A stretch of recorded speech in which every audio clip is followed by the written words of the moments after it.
नमस्कार, मैं आपका मिथिलेश कुमार।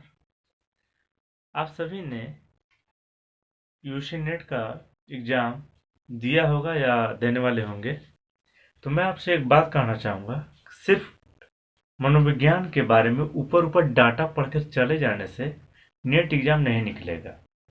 नेट या जेआरएफ निकालने के लिए आपको साइकोलॉजी को डीपली समझना होगा, और डीपली समझने के लिए आपको कम से कम एक ही चीज को 2 बार 3 बार देखना होगा, समझना होगा, और अपने दिमाग में उसको सेट करना होगा कि आखिर कह क्या रहा है, जो कह रहा है सिर्फ हम वही समझ रहे हैं या कुछ अलग भी उससे हम समझ रहे हैं। तो अपने आप को डेवलप करना है, माइंड को क्या करना है, डेवलप करना है। ठीक है, बाकी जो किताब में लिखा है अगर वो पढ़ के जाएंगे तो नहीं होगा, क्योंकि वहाँ का जो क्वेश्चन होता है वो बिहेवियर टाइप का क्वेश्चन होता है, और उसको आपको क्या करना है, टच करना है। आज हम लोग बात करेंगे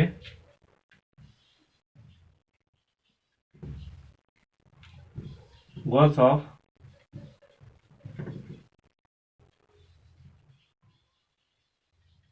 साइकोलॉजी। गोल्स ऑफ साइकोलॉजी यानी मनोविज्ञान के क्षेत्र के बारे में आज हम लोग चर्चा करेंगे। मनोविज्ञान के जो क्षेत्र हैं, ठीक है, क्या करने के लिए, मनोविज्ञान के अध्ययन करने के लिए जो क्षेत्र है यानी लक्ष्य है, मनोविज्ञान के लक्ष्य, ठीक है, अध्ययन करने के जो लक्ष्य, मनोविज्ञान का अध्ययन क्यों किया जाता है, उसके जो लक्ष्य हैं वे 3 हैं। मनोविज्ञान के कितने लक्ष्य हैं? 3 हैं। ठीक है, तो पहला लक्ष्य है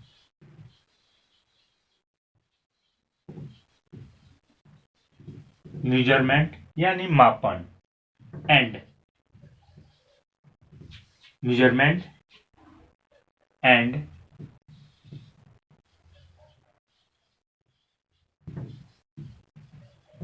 डिस्क्रिप्शन। मापन और वर्णन, मापन और वर्णन। अगर आपसे कह दिया जाए कि मनोविज्ञान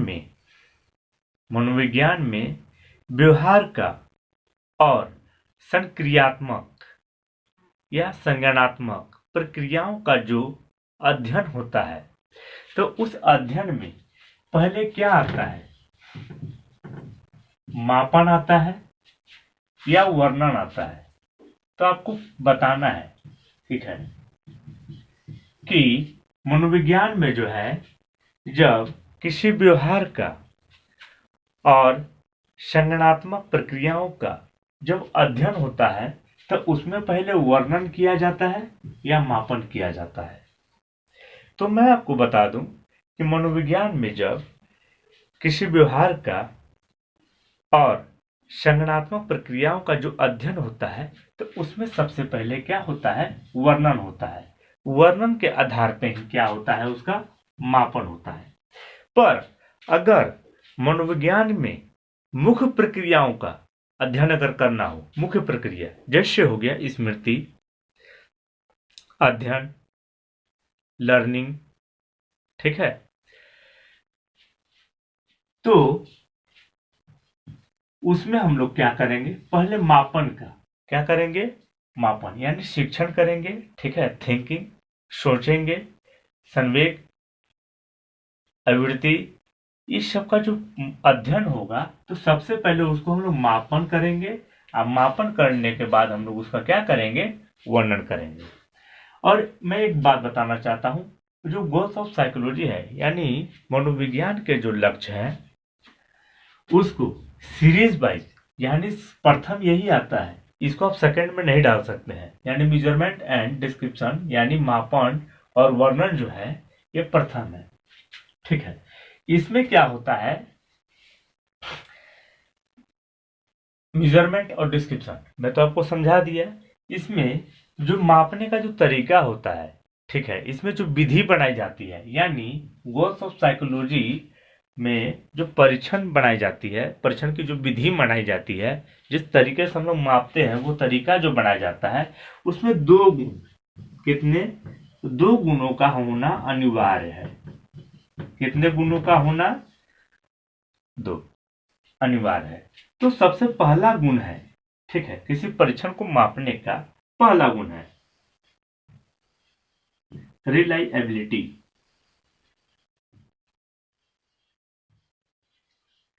इसका मतलब हो गया विश्वसनीयता। विश्वसनीयता, ठीक है। तो विश्वसनीयता क्या होता है? जब कोई बालक से हम कोई सवाल करते हैं, 10 सवाल करते हैं, ठीक है, और 10 सवाल के जवाब में वो 7 जवाब सही देता है, और क्या होता है कि जब वही सवाल हम शाम में करते हैं उससे, तो 10 में से उसके आते हैं 5 अंक, जबकि मैंने जो सुबह सवाल पूछा था तो उसके आए थे 7 अंक। यानी सुबह के 7 और शाम में पूछा तो 5, और फिर अगर मैं सुबह पूछता हूं अगले दिन, नेक्स्ट डे, तो आते हैं 6। इसका मतलब ये हो गया, जो मैंने पहली बार पूछा था 7 आया, सेकंड टाइम पूछा तो 5 आया, और जब थर्ड टाइम पूछा तो 6 आया। इसका मतलब ये हो गया कि जब भी मैं उसे सवाल पूछता हूं तो अलग अलग क्या होते हैं, मार्क्स आते हैं उसके। ये जो अलग अलग मार्क्स हो गए तो विश्वसनीयता की गिनती में नहीं आता है। विश्वसनीयता की गिनती में कब आता है? जब सुबह पूछा तो 7 अंक आए, शाम में पूछता तो भी 7 आता, और सुबह पूछता तो भी 7 आता। तो विश्वसनीयता के यानी रिलायबिलिटी के लक्षण है वो। किसके लक्षण है? रिलायबिलिटी के वो लक्षण है, ठीक है। और दूसरा गुण कौन सा होता है? किसी भी परीक्षण में ये 2 गुण कम से कम होता ही है, ठीक है। दूसरा है वैलिडिटी, यानी वैधता। वैधता, अगर कोई परीक्षण अगर हम बच्चों के लिए बनाते हैं, किसके लिए?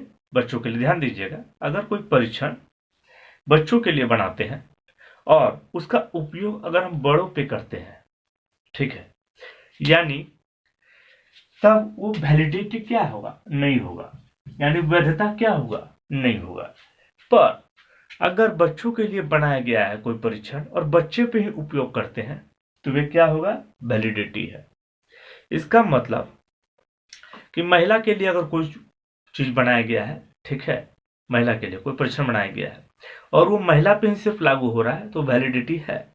पर अगर बड़े पे लागू, मतलब जेंट्स पे यानी पुरुष पे लागू हो रहा है तो वैलिडिटी नहीं है।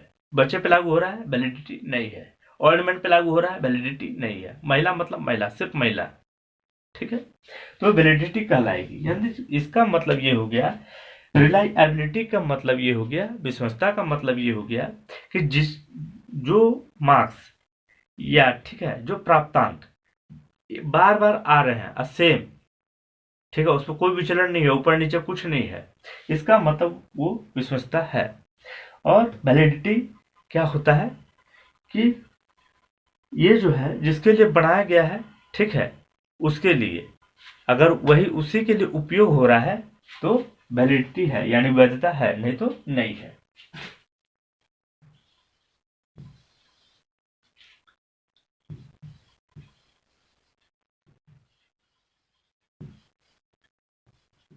प्रिडिक्शन, ठीक है, प्रिडिक्शन एंड कंट्रोल।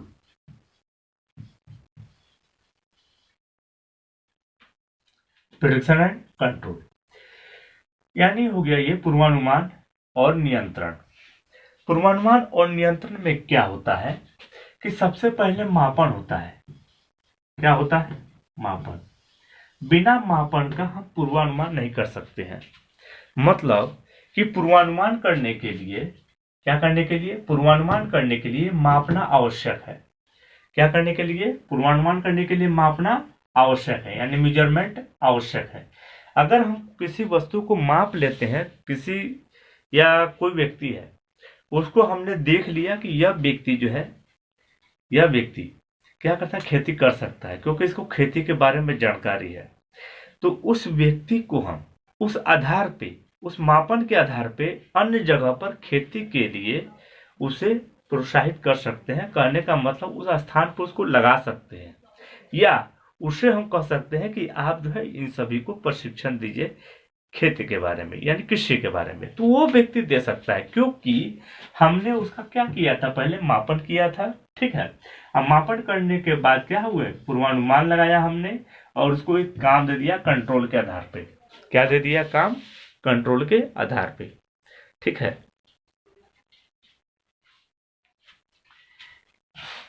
अब देखते हैं कि ये जो होता है प्रिडिक्शन, तो प्रिडिक्शन लगाने के लिए उसमें हम लोग क्षमता देखते हैं, यानी एबिलिटी देखते हैं। क्या देखते हैं? एबिलिटी। उसमें हम लोग क्या देखते हैं? नंबर ए क्षमता। क्या देखते हैं? क्षमता। नंबर 2 अभिक्षमता। क्या देखते हैं? अभिक्षमता यानी एप्टीट्यूड। इसके बाद इंटरेस्ट, अभिरुचि।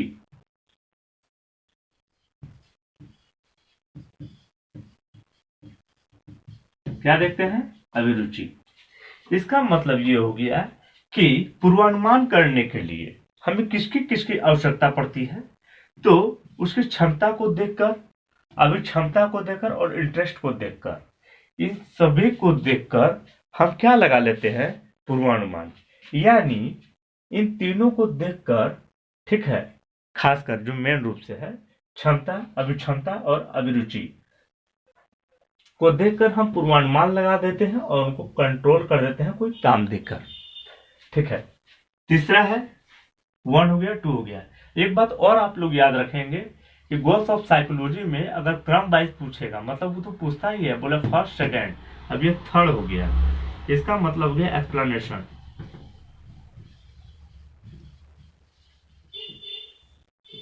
यानी व्याख्या। क्या हो गया? व्याख्या।